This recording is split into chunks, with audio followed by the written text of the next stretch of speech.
Assalomu alaykum hurmatli oila kredit platformasi foydalanuvchilari. Bugun biz siz bilan platformada imtiyozli kredit olish uchun ariza berish jarayonini ko'rib chiqamiz. Birinchi navbatda oila kredit oilaviy tadbirkorlikni rivojlantirish portaliga kirish lozim. Portalning bosh menyusi yordamida undagi ma'lumotlar bilan tanishish mumkin. Ariza berish tizimiga o'tish uchun portalning bosh menyusida joylashgan ariza yuborish tugmasini bosish orqali amalga oshiriladi. Ariza yuborish tugmasini bosishingiz bilan kredit olish istagini bildirgan aholi uchun o'z-o'zini band qilgan shaxs sifatida ro'yxatdan o'tish majburiyati qo'yiladi. Mazkur havolaga o'tganda o'z-o'zini band qilib mehnat stajini yurgizish uchun ma'lumotlar beriladi. Ushbu havolaga kirib lavhani tomosha qilish tavsiya qilinadi.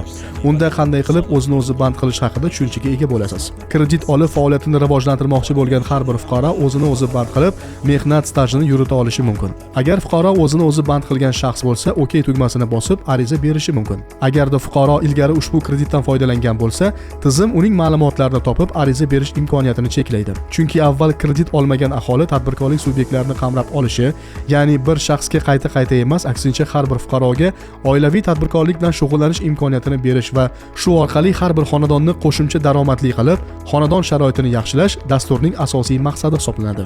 Agar fuqaro bu kredit turidan avval foydalanmagan bo'lsa, pasport ma'lumotlari kiritilganda ism-sharifi avtomatik tarzda ekranda paydo bo'ladi. Shundan so'ng qonun doirasida fuqaroning ma'lumotlarini tekshirish uchun qonun talablari doirasida ma'lumotlarimdan foydalanishga roziligimni bildiraman tugmasini faollashtiradi va davom etish tugmasi bosiladi.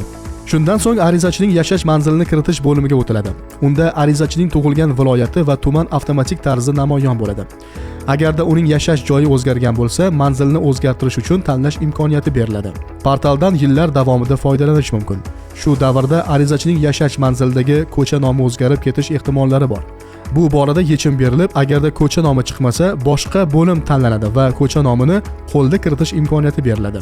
Arizani to'ldirish paytida biror xatolikka yo'l qo'yilgan bo'lsa, har bir qadamda orqaga qaytish tugmasi mavjud bo'lib, ortga qaytib xato ma'lumotlarni tahrirlash imkoniyatlari bor. Barcha ma'lumotlar kiritilib, to'g'riligi tekshirilgach, davom etish tugmasi bosilib, jarayon davom ettiriladi. Ariza beruvchi ma'lumotlarni to'ldirish davomida pul o'tkazib, shartnoma qilish imkoni bo'lmagan xom ashyo mahsulotlarni naqd pul yoki plastik kartaga xarid qilish uchun naqd yoki plastik karta bandlarini ham tanlashi mumkin. Bunda ikkala bo'limni birdaniga tanlash imkonsiz. 5 million so'mgacha bo'lgan naqd pul qismini yoki 10 million so'mgacha mablag'larni plastik kartaga o'tkazish turidan birini tanlab, ariza shakllantirish mumkin.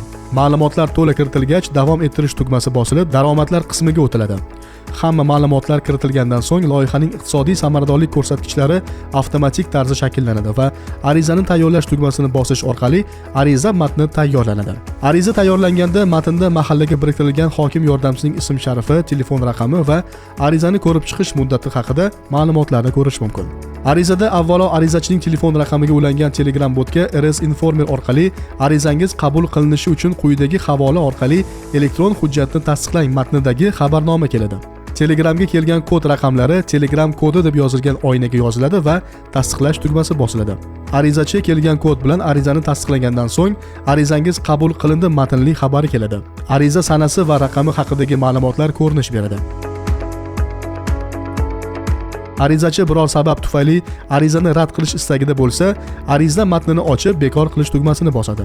Arizani bekor qilish kodi keladi. Kelgan kod so'ralgan joyga kiritiladi va ariza bekor qilinadi.